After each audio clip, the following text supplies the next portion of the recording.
Duke basketball season is back. Countdown to craziness is tonight. A big football game tomorrow against Florida State. What a weekend for the Duke Blue Devils. Let's talk about it all on today's episode of Locked On Blue Devils. Hi, everybody. Dick Vitale. Hey, make sure you listen, man, to Locked On Blue Devils with J.J. Jackson. He's awesome, baby. You are Locked On Blue Devils, your daily podcast on the Duke Blue Devils, part of the Locked On Podcast Network, your team every day.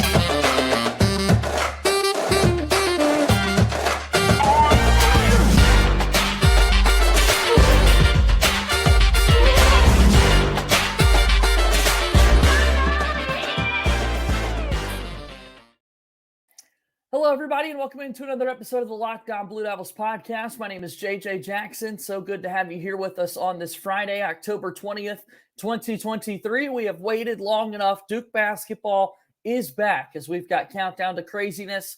A little bit later tonight, inside Cameron Indoor Stadium, the first look at the 2023-2024 men's basketball team. Duke football getting set for another primetime game on ABC tomorrow night, this time from Tallahassee as they take on a top 5 team in the entire country in the Florida State Seminoles. And we'll talk about all of that today with our good pal from Devils Illustrated. It's Conor O'Neill who will be joining us on today's show. If you have not done so already, please be sure to follow and subscribe to Locked On Blue Devils for free wherever you get your podcasts. Also be sure to check out our YouTube page. Like this video, share it with your friends as we're getting closer to a great time of year with the start of basketball season and football season really heating up as well. So a lot of good content coming your way. Make sure you subscribe to our YouTube channel so you can see all of that. Without further ado, let me bring on the aforementioned Conor O'Neill who joins us here now. And Conor, thanks for the time once again, as always,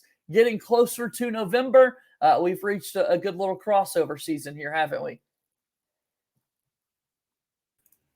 What is it? I think it's the days get long and the months get shorter. There's some phrase in there about how everything, it seems to all pile up and overwhelm you, and then all of a sudden it's over. Like there's in no time we're going to be covering a bowl, and then it'll just be basketball season. There'll be one sport to worry about. So yeah, we're in it now.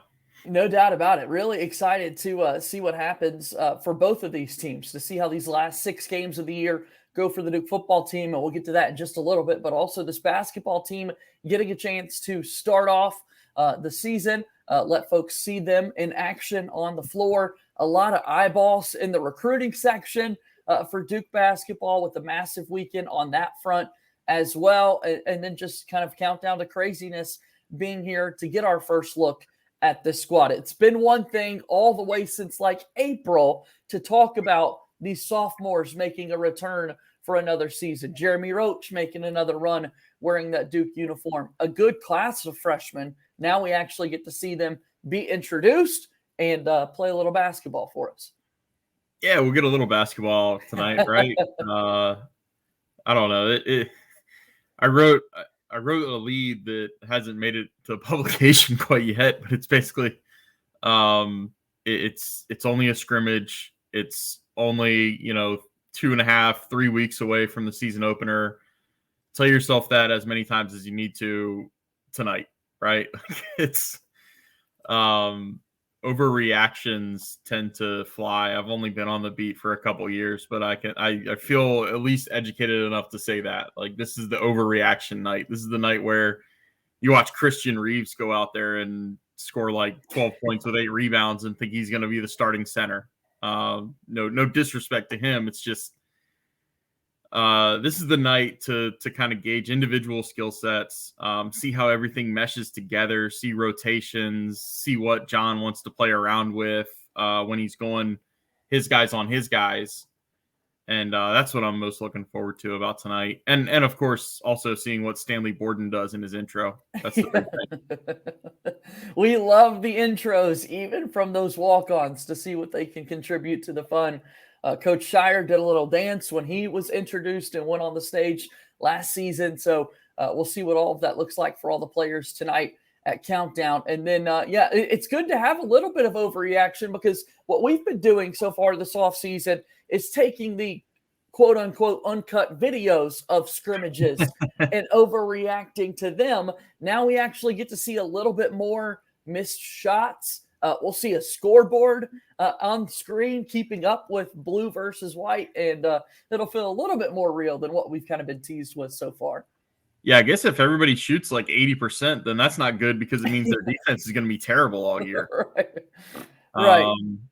I mean, I don't think Duke is going to play a bunch of 112 to 105 games. I don't know if that's really the recipe John's looking for. Yeah. But no, we'll see. The thing I want to see most is just the rotations and what he does with the backcourt. I want to see if it's, are we going to have Tyrese Proctor and Jeremy Roach on one team, Caleb Foster and Jared McCain? I almost superimpose their names there. Are we going to have the freshman guards on the other team? Are we going to mix them up a little bit?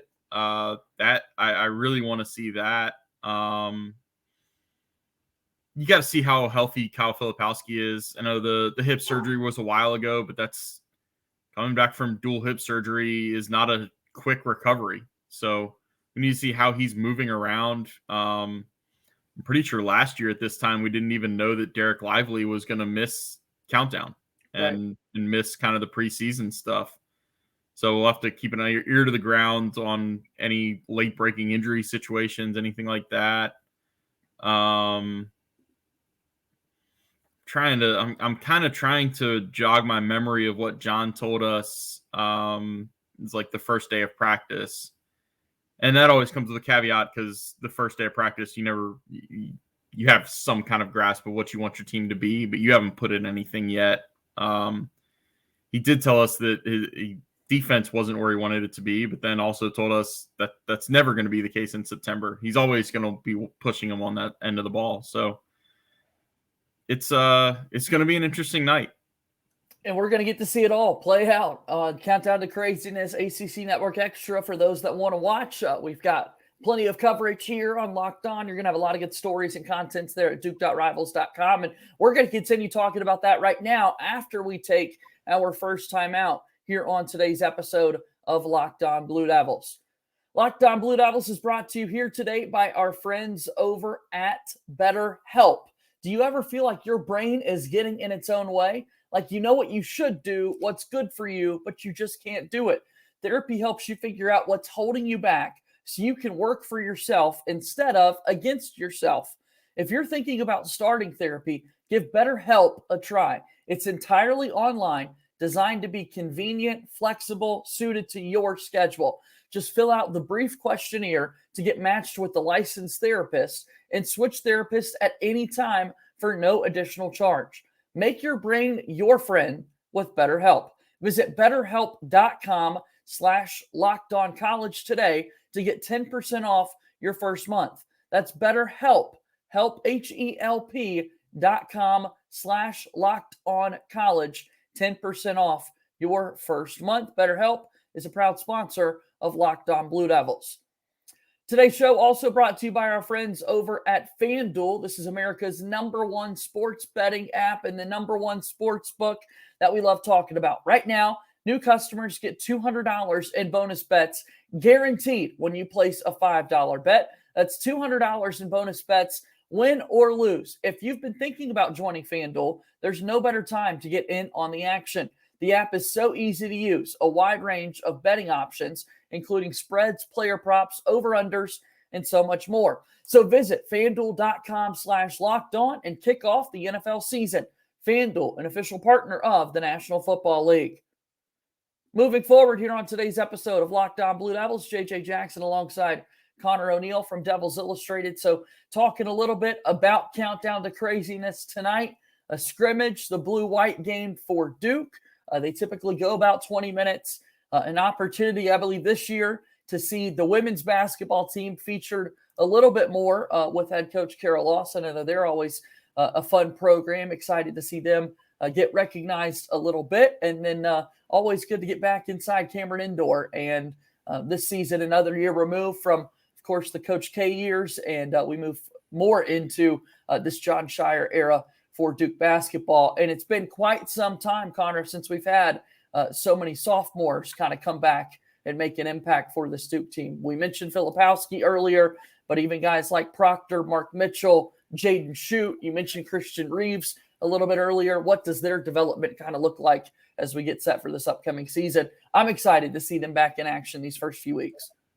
Yeah, that's there's kind of this interesting divide in my mind of the sophomores. They brought in 7 freshmen last year, and the 2 that were expected to be one and dones are one and dones, and they're in the NBA.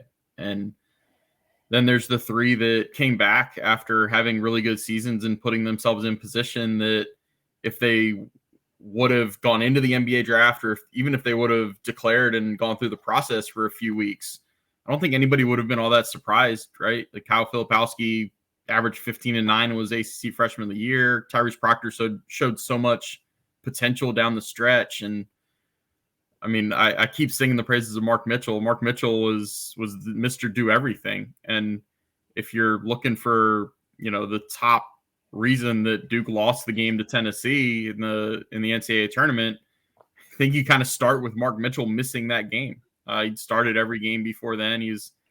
Duke was 15-1 when Mark scored in double figures last year.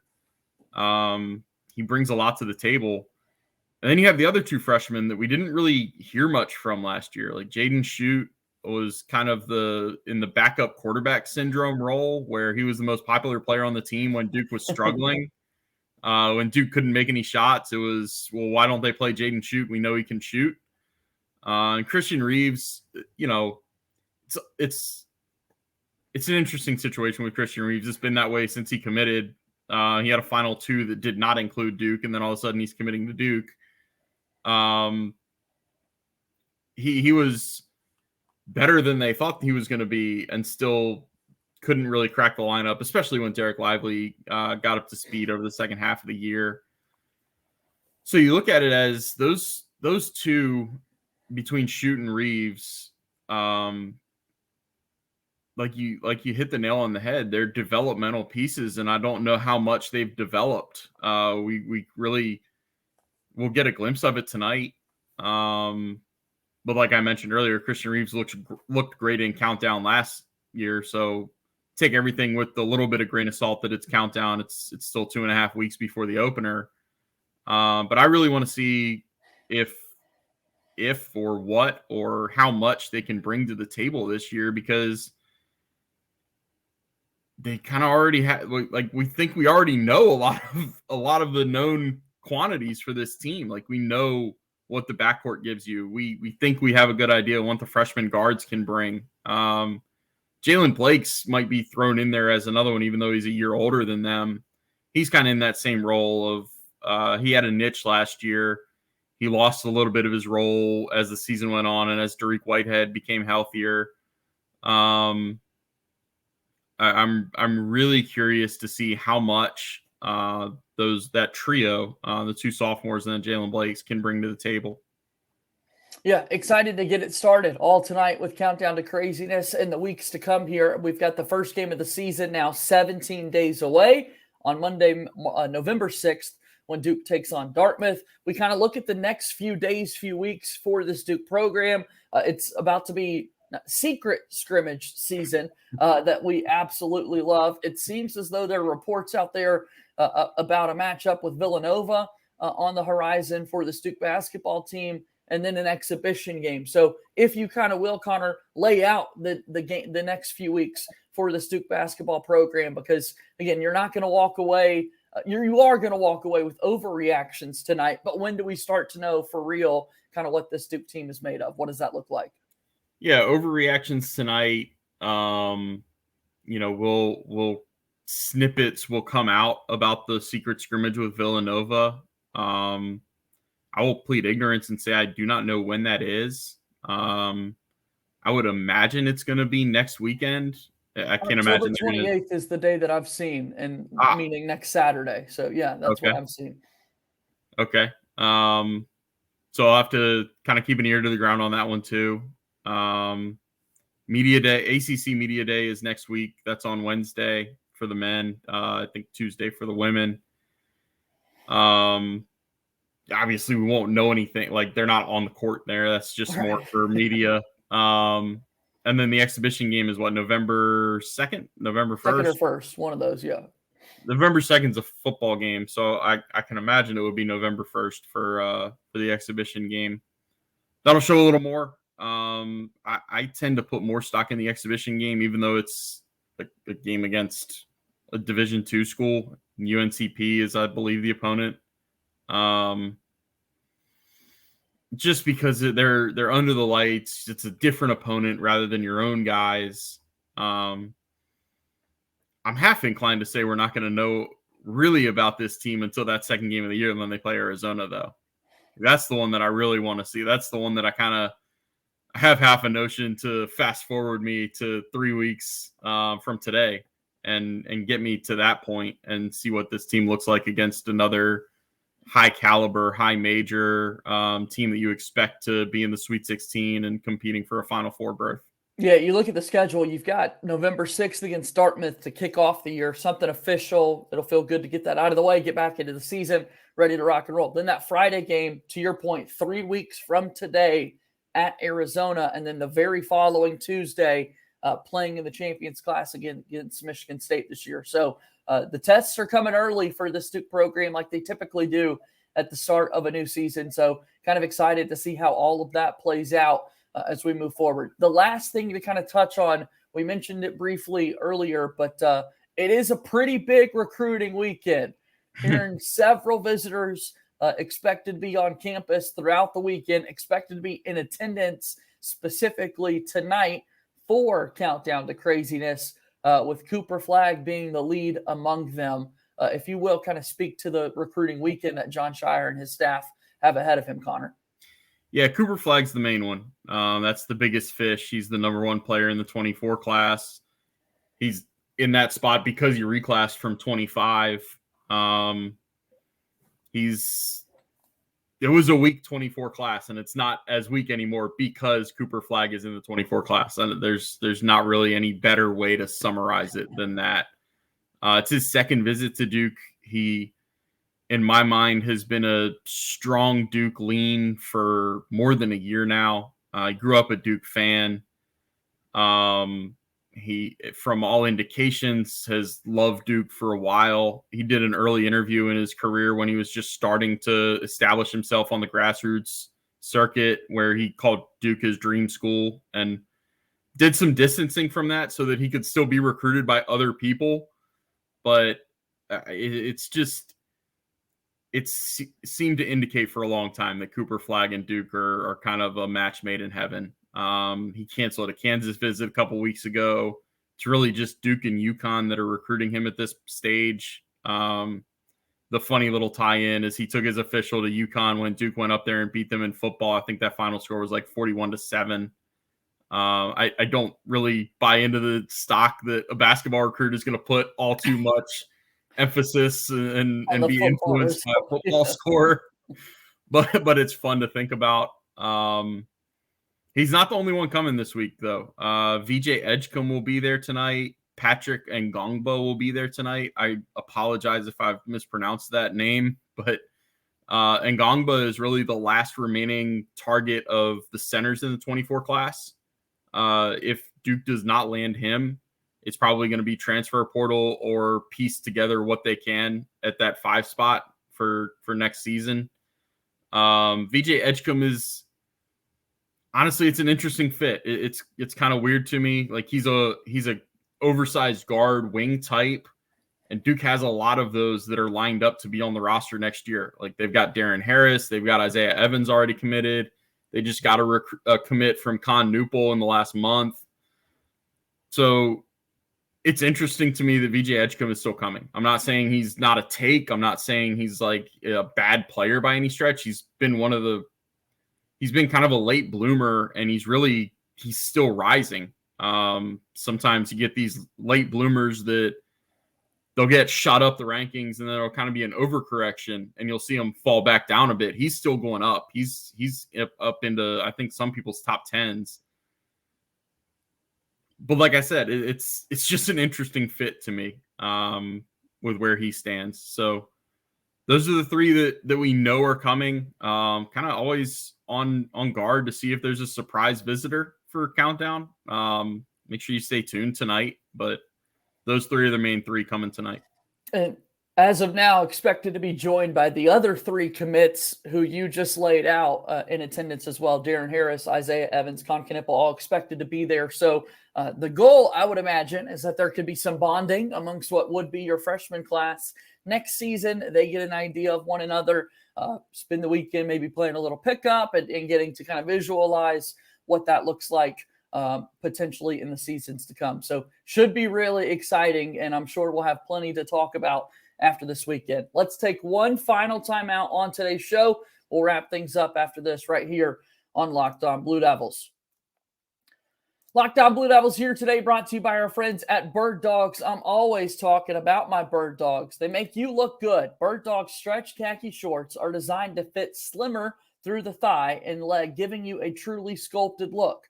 Birddog shorts do the exact same thing as Lululemon, but fit way better. They fit way better than regular shorts that are made of stiff, restricting cotton, as they fix this issue by inventing cloud knit fabric that looks just like khaki, but stretches so you get a way slimmer fit without having to sacrifice movement. Birddogs uses anti-stink sweating wicking fabric that keeps you cool and dry all day long. Birddogs are functional for any occasion.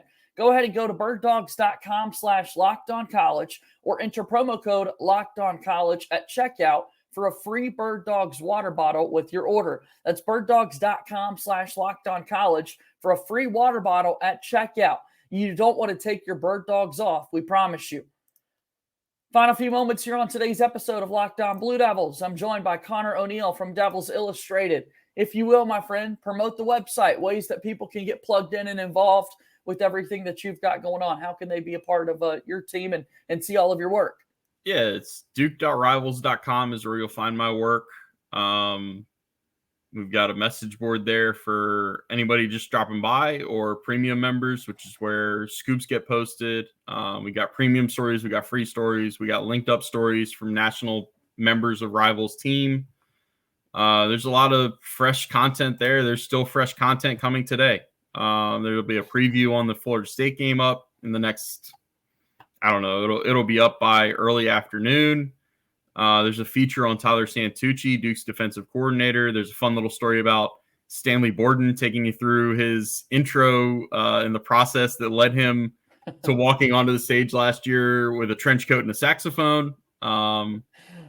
Really a unforgettable performance that I had a chance to talk with him about at Duke's Media Day. So I love that. Duke.rivals.com. It's the place to be. Go check it all out. That's for sure. All right. You briefly mentioned it, but we do have a big game tomorrow, primetime Duke football in Tallahassee, set to take on the Florida State Seminoles on ABC. So big time test. All eyes are going to be on that quarterback position for Duke. We'll see whether or not Riley Leonard makes his return to play for this Duke football team. What's it going to take to kind of keep the winning ways going, keep the momentum? Because, man, Duke's been in the national spotlight a good bit this season. They haven't, though, been tested on the road like they will be tomorrow. So in that hostile environment, what's it going to take for Duke to get the job done? Yeah, so I'll preface this with, this is all so much easier said than done against a team like Florida State. I really think this is the most complete team in the ACC. I think Duke has to be the first team all season to hold Florida State under 30 points. I don't think this is a game that Duke wins 38-35 or 44-45-42, anything like that. I think that's too much firepower, regardless of who plays quarterback for Duke. So Florida State has scored, not only have they scored 30 plus in all 6 games this year, they scored it in the 6 games last year that they ended the season on a 6-game winning streak. So that's a tall task. It's easy for me to say. It's not that easy for Tyler Santucci to direct a defense to do. I think Duke has to, this is the key for every team going into every game, but when you're playing pass rushers like Florida State has, it's especially important. Duke has to stay ahead of the chains. You've got to stay in, those second and medium or second and shorts. You can't get yourself a 2-yard loss on first down where you're facing 2nd and 12. It's just not a tenable situation to be facing Florida State in 2nd and 3rd and longs all night. They're too good. They're so good at eliminating how much time you have in the pocket, and it'll be a long night if they've got Jared Verse able to pass rush. 2-3 plays every series. And the third one, special teams play. Duke has to have an advantage in special teams play. It's kind of the great equalizer in games like this, where I don't think we're out of line to say Florida State has a talent advantage in this game. Like, Florida State has more talent than Duke does. Special teams can equalize that. Getting some hidden yardage on punt covers, kickoff covers, popping up a kickoff to the 8, but getting a tackle in front of the 25 can always help.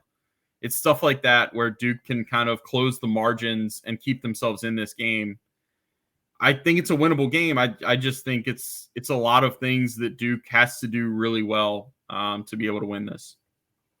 Jordan Waters has found the end zone every single game this season out of the backfield for Duke. It's been a consistent, even though we have had Riley Leonard out of the lineup in last week's game against NC State. The ground game in particular versus airing it out through the year. We talked a little bit about the Florida State defense getting after you, creating some of that pressure. What do you think is going to be the key to being more successful for Duke? Is it relying on Waters more and the guys in the backfield, or whoever's at quarterback trying to find some kind of game-changing plays through the year? What do you think that looks like? Yeah, I think it looks like a lot of what they did against NC State, which was run 12 personnel, and that means they're putting one running back and 2 tight ends on the field. So this is a game where missing Nicky Dalmolin really hurts. Duke's starting tight end, he's not going to play, but Jeremiah Hazley had a great game as a first-time starter last week against NC State, caught a touchdown pass. And you got to also remember the reason he was moved to tight end from linebacker sometime in the summer, maybe fall camp at the beginning, was Duke wanted more physicality in a run blocking tight end.